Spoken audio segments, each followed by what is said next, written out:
Hello everyone. तो previous video lecture में हमने देखा था वेलोसिटी एंड एक्सेलरेशन के बारे में। ठीक है, आई होप वो आपको अच्छे से समझ आ गया होगा। तो आज के वीडियो लेक्चर में हम स्टार्ट करने जा रहे हैं बहुत ही important topic, that is continuity equation. ठीक है, तो कंटिन्यूटी इक्वेशन को स्टार्ट करने से पहले हम जानेंगे कि डिस्चार्ज क्या होता है। इसको हम बोलते हैं रेट ऑफ फ्लो की। तो हम सबसे पहले देखते हैं कि डिस्चार्ज क्या होता है। डिस्चार्ज, ठीक है, it is also called rate of flow. That means कि कोई भी फ्लूइड किस रेट से फ्लो रहा है। ठीक है, तो डिस्चार्ज को हम डिनोट करते हैं कैपिटल क्यू से। ठीक है, तो डिस्चार्ज क्या होता है? Discharge is a quantity of fluid flowing through a section of a pipe और ए चैनल। दैट मीन्स किसी पाइप या चैनल से किसी फ्लूइड की पर सेकेंड कितनी क्वांटिटी फ्लो रहा है, दैट इज कॉल्ड डिस्चार्ज और रेट ऑफ फ्लो। क्लियर है? So we talk about the incompressible flow, that is there is density is constant। ठीक है, जब हमने इनकम्प्रेसिबल टाइप्स ऑफ फ्लो देखा था तो हम देखा था कि जो इनकम्प्रेसिबल फ्लूइड होते हैं वहाँ पे जो डेंसिटी होती है वो फ्लो फील्ड में कांस्टेंट होती है। ठीक है, तो जो अपने पास जो इनकम्प्रेसिबल फ्लूइड है उस केस के लिए जो डिस्चार्ज होगा अपना वो क्या होगा? It is a volume of fluid flow across the section per second. That means यहाँ लिख सकते हैं अपन, for incompressible fluid. Incompressible fluid generally जितने भी लिक्विड्स होते हैं वो सारे इनकम्प्रेसिबल फ्लूइड्स होते हैं, और जितनी जो गैसेज होती है वो होती है अपने कंप्रेसिबल फ्लूइड्स, क्योंकि जो गैसेज के पार्टिकल्स है उनको अपन कंप्रेस कर सकते हैं।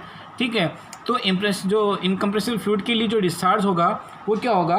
Volume of the fluid flow across the section per second. That means incompressible fluid के लिए जो डिस्चार्ज की जो वैल्यू है उसको लिख सकता हूँ यहाँ पर, डिस्चार्ज वो क्या होगा आपका? Volume upon time. ठीक है, वॉल्यूम पर सेकेंड। क्लियर यहाँ तक? तो मैं अगर इसकी यूनिट की बात करूँ फॉर इनकम्प्रेसिबल फ्लूइड, तो इसकी यूनिट क्या होगी? इसको अपन रिप्रेजेंट करते हैं मीटर क्यूब, सीजीएस जो यूनिट इसकी, सॉरी ऐसा यूनिट, अपॉन में सेकेंड, मीटर क्यूब पर सेकेंड, या फिर इसको अपन लिख सकते हैं लीटर पर सेकेंड। क्लियर है ये? तो ये अपने हो गया इनकम्प्रेसिबल फ्लूइड के लिए डिस्चार्ज की वैल्यू। ठीक है, वहीं मैं अगर बात करूँ अगर कंप्रेसिबल फ्लूइड की, तो जितनी भी जो गैसेज है एनवायरनमेंट में वो सारे कौन से हैं? कंप्रेसिबल फ्लूइड है। ठीक है, तो जो कंप्रेसिबल फ्लूइड के लिए जो रेट ऑफ फ्लो है, जो डिस्चार्ज है, that is expressed as the weight of fluid flowing across the section. ठीक है, तो we can write for compressible fluid like gases, discharge क्या होगा आपका? Discharge Q equal to weight of the fluid to the time. ठीक है, तो इसकी यूनिट क्या जाएगी? पास वेट की यूनिट क्या होती है? ऐसा यूनिट न्यूटन, और इसकी सेकेंड। ठीक है, इसको अपन इस तरह से डिनोट कर सकते हैं अपन। क्लियर है? तो ये दोनों यूनिट अपने क्लियर हो गए यहाँ पर, लिक्विड के लिए और गैसेज के लिए, लाइक इनकम्प्रेसिबल फ्लूइड के लिए और कंप्रेसिबल फ्लूइड के लिए। ठीक है, अब मैं बात करता हूँ कि जो अपने पास जो लिक्विड के लिए जो डिस्चार्ज की वैल्यू है वो और किस तरह से अपन डिनोट कर सकते हैं। लेट कंसिडर कि कोई लिक्विड है जो कि किसी पाइप से फ्लो रहा है। लेट सपोज ये कोई लिक्विड है और किसी पाइप से फ्लो रहा है। ठीक है, इस पाइप का कोई डायमीटर है d। ठीक है, और जो फ्लो हो रहा है उसकी वेलोसिटी है v। ठीक है, तो लिक्विड के केस के लिए डिस्चार्ज की वैल्यू वो क्या होती है? Volume upon time. ठीक है, वॉल्यूम को हम क्या लिख सकते हैं? Area into height. ठीक है, अपॉन टाइम। ठीक है, तो हम जानते हैं हाइट अपॉन टाइम क्या होता है? डिस्टेंस अपॉन टाइम क्या होता है? अपना वेलोसिटी। ठीक है, तो ये क्या आ जाएगा? ए इंटू वी। तो डिस्चार्ज को अपन कुछ इस तरह से भी डिनोट करते हैं कि equal to A into V, where A is the cross section area of the pipe and V is the velocity of fluid across the section. ठीक है, तो ये भी आप याद रखिएगा, न्यूमेरिकल्स वगैरह में काफ़ी हेल्पफुल रहेगा। क्लियर यहाँ तक? आई होप डिस्चार्ज आपको अच्छे से समझ में आ गया होगा। अब हम देखते हैं कंटिन्यूटी इक्वेशन के बारे में। सो कंटिन्यूटी इक्वेशन को ड्राइव करने के लिए हमने क्या किया? कार्टेशियन कोऑर्डिनेट्स में हमने एक फ्लूइड एलिमेंट कंसिडर किया। ठीक है, और इसकी जो डायमेंशन जो हमने कंसिडर की that is x direction dimension जो कंसिडर की वो है आपकी dx। ठीक है, वाई डायरेक्शन में जो कंसिडर की डायमेंशन वो है dy। ठीक है, और जो जेड डायरेक्शन जो कंसिडर की है दैट इज़ dz। क्लियर यहाँ तक? साथ ही हमने कंसिडर किया है कि जो फ्लूइड इसमें फ्लो हो रहा है in the x Y Z direction में, तो लेट्स कंसिडर कि जो एक्स डायरेक्शन जो कंसिडर हो रहा है, जो फ्लूइड फ्लो हो रहा है उसकी जो वेलोसिटी है that is u, y direction जो वेलोसिटी है दैट इज़ v, एंड जो z डायरेक्शन जो वेलोसिटी है दैट इज़ w। क्लियर यहाँ तक? अब यहाँ से हम देखते हैं कि ये जो हमने जो प्रीवियस वीडियो लेक्चर में देखा था कि जो वेलोसिटी है, वेलोसिटी किसका फंक्शन होता है, वेलोसिटी को हमने डिनोट किया था U I plus we J cap plus W K cap. ठीक है, तो यहाँ से मैं कह सकता हूँ कि जो यू वी है वो किसके फंक्शन है, function of f of x Y z and time. ठीक है, ये हमने प्रीवियस वीडियो लेक्चर में भी देखा था कि जो velocity components in the x Y Z direction that is the functions of f of x Y z and time. Clear यहाँ तक? अब हम देखते हैं कि यहाँ से जो फ्लूइड फ्लो रहा है उसकी जो डेंसिटी हमने कंसिडर किया, let's rho is the density of fluid. ठीक है, अब देखिए जो कंटिन्यूटी इक्वेशन है ये principle of conservation of mass पे डिपेंड करती है। ठीक है, उस पर बेस्ड है जो है। ठीक है, तो जो प्रिंसिपल था जो कंजर्वेशन मास का वो क्या था, mass is neither created nor destroyed in the fluid element. That means कि मास को ना तो क्रिएट किया जा सकता है और ना ही डिस्ट्रॉय किया जा सकता है। ठीक है, मास को सिर्फ एक फॉर्म से दूसरी फॉर्म में कन्वर्ट किया जा सकता है। That is the principle of conservation of मास। तो अब हम ये हमारा जो कंजर्वेशन ऑफ मास का जो प्रिंसिपल है उससे हम इक्वेशन को डिराइव करते हैं। ठीक है, तो हम देखते हैं कि यहाँ से जो फ्लूइड है इस एलिमेंट में जो एंटर करेगा फ्लूइड, ठीक है, जो मास फ्लो रेट है उसका let's suppose that is m inlet. ठीक है, जितना मास फ्लो रेट इसमें एंटर करेगा, ठीक है, माइनस जितना मास फ्लो रेट इसको आउट हो गया ऐसे लीव करेगा। ठीक है, which is equal to the mass flow rate stored in the particular element. That is the principle of conservation of mass. ठीक है, दैट मीन्स कि ये जो अपना जो पर्टिकुलर ये जो वॉल्यूम है, ये जो वॉल्यूम है इसके अंदर कितना मास स्टोर्ड हो रहा है, कितना मास फ्लो रेट स्टोर्ड हो रहा है, ठीक है, वो अपन देखेंगे। ठीक है, तो जितना मास इसमें से एंटर कर रहा है माइनस जितना मास इसमें से आउट हो रहा है, ठीक है, वो उन दोनों का डिफरेंस हो क्या होगा आपका मास flow rate stored in this volume. ठीक है, that is the conservation of mass. Clear है ये?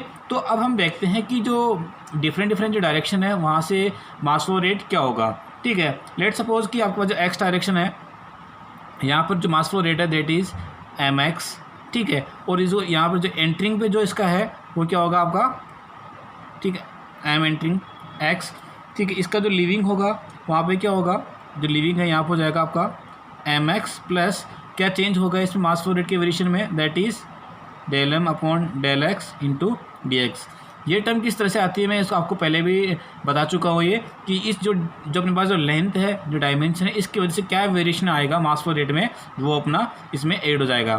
ठीक है, वही सिमिलरली मैं बात करूँ अगर वाई डायरेक्शन की, तो वाई डायरेक्शन के अंदर जो अपना यहाँ से जो एंट्रिंग रहेगा दैट इज़ एम वाई, और जो लिविंग में रहेगा वो क्या होगा आपका m y plus del m upon del y into d y. ठीक है, वही सिमिलरली मैं वाई जेड डायरेक्शन की अगर बात करूँ तो यहाँ पे क्या होगा आपका m z plus del m z upon del Z into d z. ठीक है, तो ये एक्स डायरेक्शन में हो गया inlet outlet mass flow rate, ये वाई डायरेक्शन हो गया और ये जेड डायरेक्शन में हो गया। ठीक है, तो अब हम जो तीनों डायरेक्शन के लिए जो निकालेंगे अपन mass entering the fluid minus mass leaving the fluid वो हम देखते हैं अब।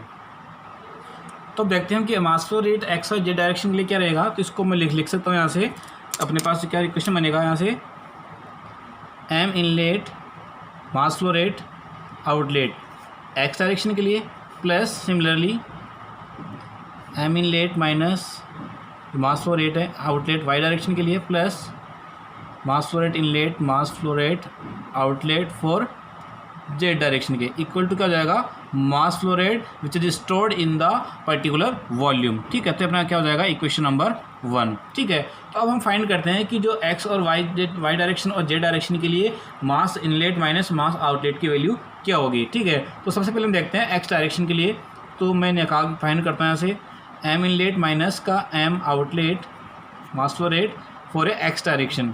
ठीक है, तो एक्स डायरेक्शन के लिए क्या होगा, अभी मैंने डायग्राम देखा था एक्स डायरेक्शन के लिए मास flow rate in the inlet पे क्या होगा एम एक्स, जो मास फ्लो रेट आउटलेट पे क्या था m x plus del M x upon del x into d x. ठीक है, तो ये वैल्यू अपन पुट करते हैं उस इक्वेशन में, तो अपना हो जाएगा यहाँ से mass flow rate x minus m x plus del M x upon del x into d x. इसको थोड़ा सिंप्लीफाई करेंगे तो क्या होगा, जब ये बाहर आएगा तो ये टर्म कैंसिल आउट हो जाएगी, तो क्या बचेगा अपने पास del M x upon del x into में डी एक्स।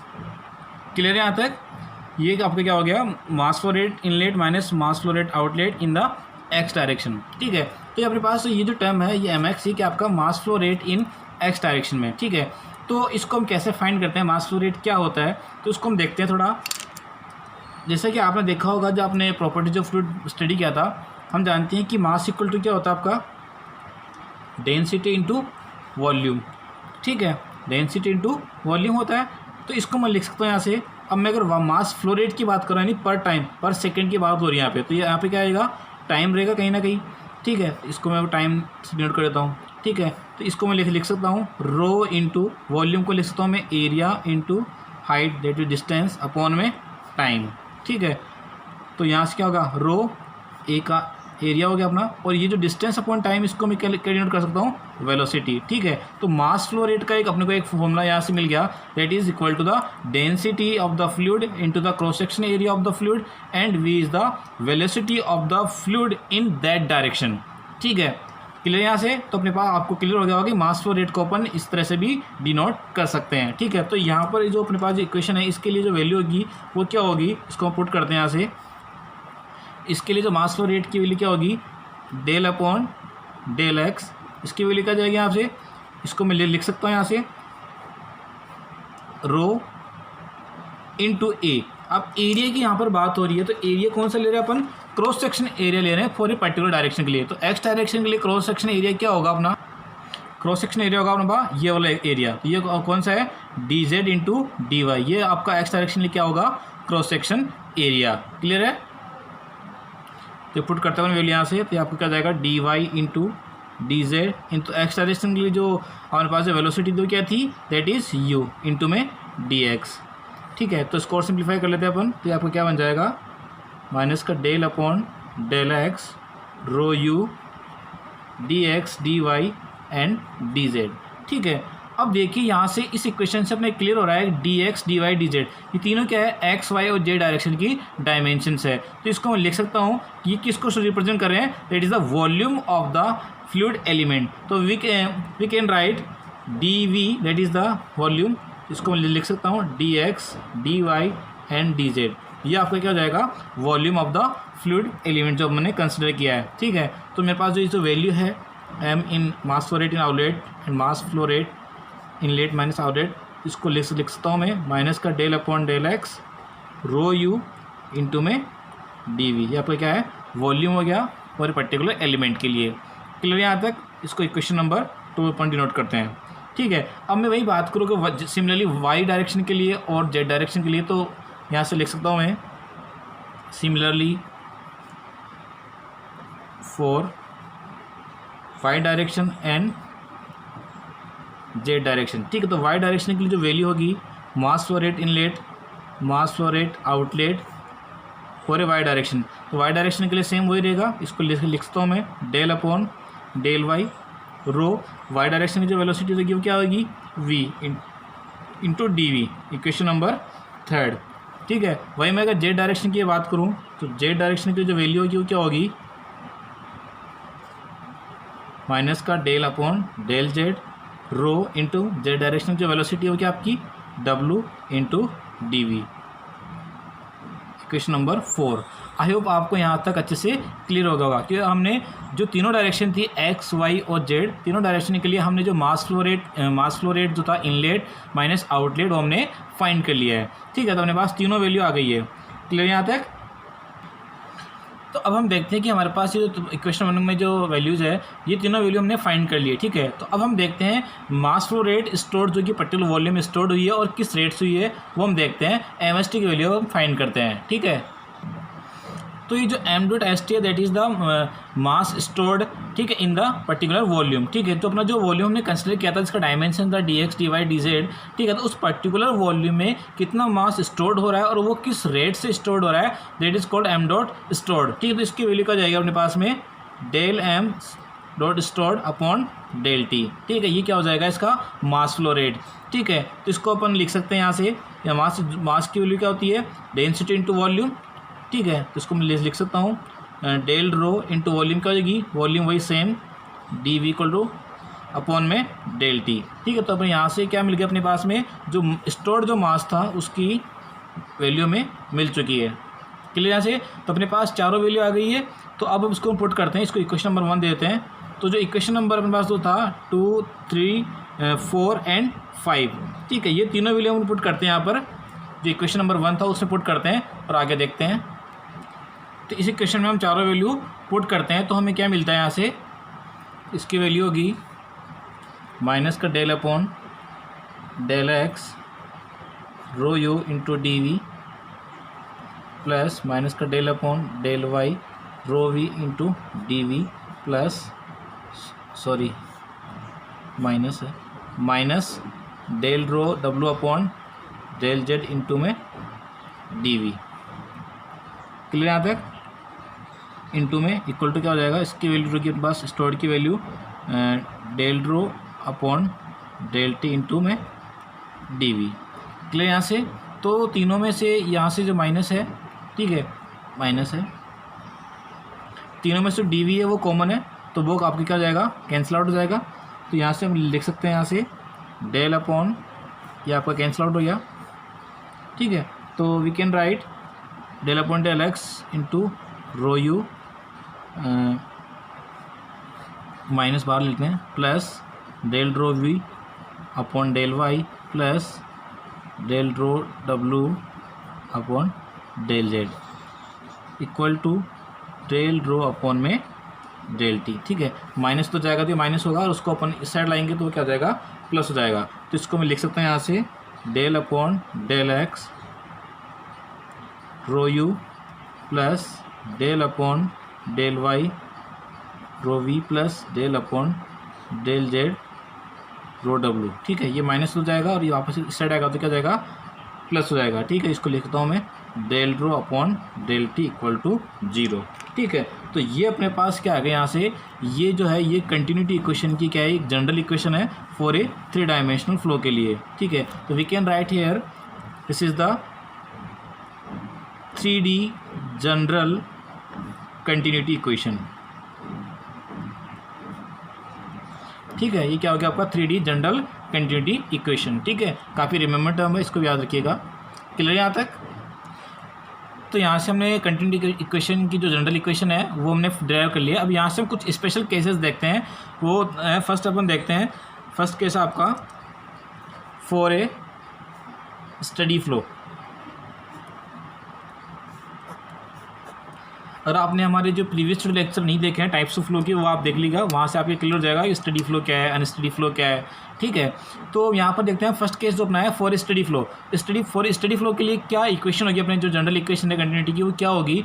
तो हम जानते हैं जब हमने स्टडी क्या था स्टडी फ्लो, तो देखा था स्टडी फ्लो का स्टेटमेंट क्या था, the fluid properties is does not very with the time. ठीक है, टाइम के रिस्पेक्ट में फ्लूइड प्रॉपर्टीज चेंज नहीं होगी। ठीक है, तो यहाँ से मैं इस इक्वेशन से ऑब्जर्व करूँ तो यहाँ मैं नोटिस कर रहा हूँ कि ये पास जो ये जो टर्म है del rho upon del t, ठीक है, यहीं पर क्या हो रहा है, इस जो डेंसिटी इसका डिफरेंशिएट हो रहा है विद रेस्पेक्ट टू टाइम। ठीक है, दैट मीन्स कि स्टडी फ्लो के लिए इस इक्वेशन की बात करूँ तो यहाँ पे जो del rho upon del t वो क्या होगी, 0, यानी फ्लूइड प्रॉपर्टी टाइम के रेस्पेक्ट में चेंज नहीं होगी। बाकी प्रॉपर्टीज़ यहाँ पर चेंज हो रही है with respect to the directions. ठीक है, तो इसको स्टडी फ्लो के लिए जो डायमेंशन है, जो इक्वेशन है वो क्या बनेगी अपने पास में, वो बनेगी del upon del x rho u plus del upon del Y rho v plus del upon del z rho डब्लू इक्वल टू 0। ठीक है, तो ये जो केसेज है ये बहुत ही इंपॉर्टेंट है competitive exam point of view से। गेट वगैरह में, आईएएस में यहाँ से बहुत से क्वेश्चंस पुटअप्स होते हैं स्पेशल केसेस को लेके, तो ये आप ध्यान रखिएगा, बहुत ही इंपॉर्टेंट है। ठीक है, सेकंड जो अपना केस है वो केस अपना स्टडी एंड इनकम्प्रेसिबल फ्लो के लिए, that is for study and incompressible flow. ठीक है, स्टडी फ्लो के लिए हम देख लिया। इनकम्प्रेसिबल फ्लो के केस में क्या होता है, हम देखा था इनकम्प्रेसिबल फ्लो मोस्टली जो लिक्विड्स होते हैं वो सारे कौन से होते हैं, इनकम्प्रेसिबल फ्लूइड्स होते हैं, ठीक है। तो उस केसेस में जो इनकी जो डेंसिटी है वो टाइम के रेस्पेक्ट में चेंज नहीं होती है, ठीक है। दैट मीन्स कि उस केसेज में जो अपना जो डेंसिटी है रो वो क्या रहने वाला है, वहाँ पर कांस्टेंट रहने वाला है, ठीक है। तो इस इक्वेशंस को मैं देखो यहाँ से, तो इस इक्वेशन से क्या होगा, अपना रो क्या रहेगा, कॉमन है तो वो उस साइड चला जाएगा जीरो में। तो इस इक्वेशन को मैं कैसे लिख सकता हूँ, तो यहाँ से इक्वेशन बनेगी मेरे पास में del u upon del x plus del v upon del y plus del डब्ल्यू upon del z equal to zero, ठीक है। तो अपने पास में एक इक्वेशन आ गई for a study and incompressible flow के लिए, ठीक है। तो ये जो अपने पास इक्वेशन आई है ये किसके लिए आई है, 3D के लिए, यानी 3 डायमेंशन के लिए, ठीक है। ये बहुत इंपॉर्टेंट है और यहाँ से एग्जाम्स में हर एग्जाम में क्वेश्चन पुटअप्स होते हैं, तो इसको ध्यान रखिएगा। 3 डायमेंशन के लिए जो कंटिन्यूटी इक्वेशंस होती है फॉर स्टडी एंड इनकम्प्रेसिव फ्लो के लिए, अनस्टडी की बात नहीं हो रही यहाँ पे, ये नोटिस कीजिएगा, एग्जाम में आपको कंफ्यूज कर सकता है, ठीक है। तो ध्यान रखिएगा यहाँ पर स्टडी एंड इनकम्प्रेसिव फ्लो के लिए 3 डायमेंशन के लिए जो कंटिन्यूटी इक्वेशन की जो इक्वेशन है वो अपने पास ये होगी del u upon del x plus del v upon del y plus del डब्ल्यू अपॉन डेल जेड, ठीक है। तो वही मैं अगर 2D की बात करूँ तो 2D केस के लिए क्या जाएगी इक्वेशन, 2D की बात करूँ फॉर 2D, तो 2D के लिए क्या जाएगी ये del u upon del x plus del v upon del y equal to zero. जो हमारा जो थर्ड टर्म है जे डायरेक्शन वो क्या जाएगी जीरो। तो ये क्या होगी 2 डायमेंशन के लिए कंटिन्यूटी इक्वेशन। क्लियर यहाँ तक। अब हम बात करते हैं यहाँ से कि 1 डायमेंशन के लिए क्या होगी वो अपन देखते हैं। तो 1 डायमेंशनल स्टडी और इनकम्प्रेसिबल फ्लो के लिए हो जाएगी del u upon del x equal to zero. That is जो नॉर्मली जो पाइप के केस में जो फ्लो होता है वो फ्लो होता है अपना 1 डायमेंशनल फ्लो ही होता है, ठीक है। अब हम देखते हैं कि 1 डायमेंशनल स्टडी फ्लो जो होता है 1 डायमेंशनल में वो हम सो 1 dimensional continuity equation for A steady flow. देखिए यहाँ पर नोट कीजिएगा ओनली स्टडी फ्लो की बात हो रही है यहाँ पे, ठीक है। तो जैसा कि आपने देखा था अभी फॉर ए 1 डायरेक्शन के लिए, लेट्स सपोज कि मैं एक्स डायरेक्शन की बात कर रहा हूँ। एक्स डायरेक्शन में mass flow rate inlet mass flow rate outlet equal to क्या है अपना स्टोर्ड, ठीक है, जो मास स्टोर्ड हो रहा है, ठीक है। तो यहाँ से मैं वैल्यू पुट करता हूँ इसकी। तो हम देखा था कि एक्स डायरेक्शन जो वैल्यू थी वो क्या थी, इनलेट में m x minus del M x upon del x into d x equal to, अब देखिए मास स्टोर्ड, ठीक है। स्टोर्ड जो रहा मास, उसको ये क्या होता है मास फ्लो रेट होता है, जो कि पर्टिकुलर वॉल्यूम में मास किस रेट से फ्लो हो रहा है, किस फ्लो रेट से स्टोर्ड हो रहा है, ठीक है। तो वहाँ पे जो इसकी जो वैल्यू ने क्या डिफाइन की थी, del m stored upon del t, ठीक है। तो इसकी वैल्यू पुट करते हैं यहाँ से, पहले तो इसको कैंसल आउट हो गया आपका। तो यहाँ से क्या वैल्यू आएगी अपने पास में, del M x upon del x into d x, ठीक है। ये अपने क्या है मास फ्लो रेट, और इसकी वैल्यू क्या होती है डेंसिटी इंटू वॉल्यूम, ठीक है। तो आपके क्या जाएगा del rho upon del t into में डी वी, ठीक है, जैसे कि हमने फाइंड किया था पिछले केस में, ठीक है। ये आपका हो गया volume, that is equal to d x D y d z, ठीक है। अब देखिए फिर यहाँ पर बात हो रही है स्टडी फ्लो के लिए, ठीक है। तो हम देखा था स्टडी फ्लो के लिए जो फ्लूइड प्रॉपर्टी है which is does not very with the respect of time, that means कि ये जो अपने पास जो टाइम होगी वो क्या होगा equal to zero. That means जो कंप्लीट टाइम है वो भी क्या हो जाएगी जीरो। तो we can write here minus del M x upon del x into d x equal to zero, ठीक है। तो यहाँ से मैं लिख सकता हूँ जब पास जो टर्म है इसको मैं अपने उस साइड चला जाएगा, सॉरी ये कैंसिल आउट कर देते हैं इसको अपन। तो यहाँ से मैं वैल्यू पुट कर देता हूँ इसकी, जो अपने पास मास फ्लो रेट है उसकी वैल्यू क्या हो जाएगी डेल रो इन एरिया इंटू में जो इसकी जो वेलोसिटी एक्स डायरेक्शन में क्या थी that is u equal to zero. तो ये प्रीवियस लेक्चर में देखा था कि जो वेलोसिटी है उसके जो कंपोनेंट्स होते हैं उसको अपन किस तरह से डिनोट करते हैं, u i cap plus we J cap plus z k cap, sorry डब्लू, ठीक है। तो यहाँ पर 1 डायमेंशनल फ्लो की बात हो रही थी, दोनों क्या जाएंगे कंपोनेंट जीरो। तो we can say in from this equation u equal to v, ठीक है। तो ये अपन इस पर पुट करेंगे तो पास क्या वैल्यू आएगी माइनस का del rho A V equal to zero. इसको जब मैं इंटीग्रेट करता हूँ, ठीक है, तो मेरे पास यहाँ से क्या वैल्यू आएगी रो ए वी इक्वल टू इसको जीरो, ठीक है। तो यहाँ से मैं लिख सकता हूँ एक तरह से रो वे इक्वल टू क्या हो जाएगा अपना कांस्टेंट, ठीक है। So this is the continuity equation for a one dimensional flow. We can write here this is the continuity equation for one dimensional steady flow. यहाँ से कई बार एग्जाम्स में क्वेश्चन पुटअप्स होता है, तो वन डायमेंशनल के लिए जो कंटिन्यूटी इक्वेशन है फॉर स्टडी फ्लो क्या होगी, rho A V equal to constant. That means इसका मैं क्या एग्जाम्पल लूँ, यहाँ से किसी सेक्शन की बात करता हूँ, क्योंकि पाइप फ्लो है, इसमें मैंने 2 सेक्शन कंसिडर किया, that is section 1 that is section 2 तो इसमें जो रो ए वी यानी जो वैल्यू है वो क्या रहेगी, अपने कांस्टेंट रहेगी। तो we can write here rho A1 V1 section 1 पे जो वैल्यू है that is equal to the rho two A2 V2। ठीक है, तो ये इक्वेशन काफ़ी इंपॉर्टेंट रहने वाली है न्यूमेरिकल्स के अंदर, और यहाँ से काफ़ी क्वेश्चंस पुटअप्स होते हैं कॉम्पिटेटिव एग्जाम्स के अंदर भी, तो उसको ध्यान रखिएगा। ठीक है, अगर यहाँ पे अगर ये मान लिया मैंने जो डायमीटर कंसिडर किया यहाँ से वो सेम है, अगर डिफरेंट डायमीटर्स का केसेस भी हो फॉर ए पाइप फ्लो के लिए, तो उस केस में भी ये इक्वेशन यूज़ होने वाली है। ठीक है, अब देखिए यहाँ से हम नोटिस करते हैं कि ये जो इक्वेशन है ये अपने पास क्या है, मास फ्लो रेट है। ठीक है, तो मास फ्लो रेट है, तो ये जो इक्वेशंस है ये वैलिड है फॉर ए इनकम्प्रेसिबल फ्लो के लिए। ठीक है, सॉरी कंप्रेसिबल और इनकम्प्रेसिबल दोनों जो फ्लो है फ्लूइड है उनके लिए वैलिड है। ठीक है, अगर मैं यहाँ से अगर बात करूँ कि कंटिन्यूटी जो इक्वेशन है वो क्या होगी फॉर ए इनकम्प्रेसिबल फ्लो के लिए, तो we can write here for incompressible flow. Incompressible flow के लिए हम जानते हैं जो डेंसिटी है वो क्या होती है, कांस्टेंट होती है, तो मैं इसको लिख सकता हूँ यहाँ से A1 V1 equal to A2 V2। तो इक्वेशन क्या बन जाएगी अपने पास में, ये होगी continuity equation for a one dimensional flow के लिए। ठीक है, अब हमने जो चैप्टर के स्टार्ट में हमने स्टडी किया था डिस्चार्ज इक्वल टू क्या होता है अपना एरिया इनटू वेलोसिटी, तो इसको मैं लिख सकता हूँ यहाँ से, ये आपका क्या जाएगा Q1 equal to Q2। That means this is the flow rate of a liquid at section 1 equal to the flow rate at the section 2 that means कि जो दोनों सेक्शन में डिस्चार्ज जो क्या हो रहा है सेम हो रहा है। ठीक है, तो अब यहाँ से हमने क्या ऑब्जर्व किया कि किसी जो पाइप के फ्लो के केस में जो डिस्चार्ज है वो क्या रहता है, कांस्टेंट रहता है। क्लियर यहाँ से, तो आई होप आपका ये जो कंटिन्यूटी इक्वेशन का जो कॉन्सेप्ट था वो यहाँ पे अच्छे से क्लियर हो गया होगा। ठीक है, और अगर आपको फिर भी कोई अगर डाउट हो इसमें कंटिन्यूटी इक्वेशन से रिलेटेड, तो आप हमारे कमेंट सेक्शन में जाके कमेंट जरूर कर सकते हैं। ठीक है, तो नेक्स्ट लेक्चर में हम देखेंगे, नेक्स्ट टॉपिक लेके आएंगे जो हमने काइनेमेटिक्स जो फ्लूइड है इसका। तब तक के लिए जय हिंद जय भारत, थैंक यू।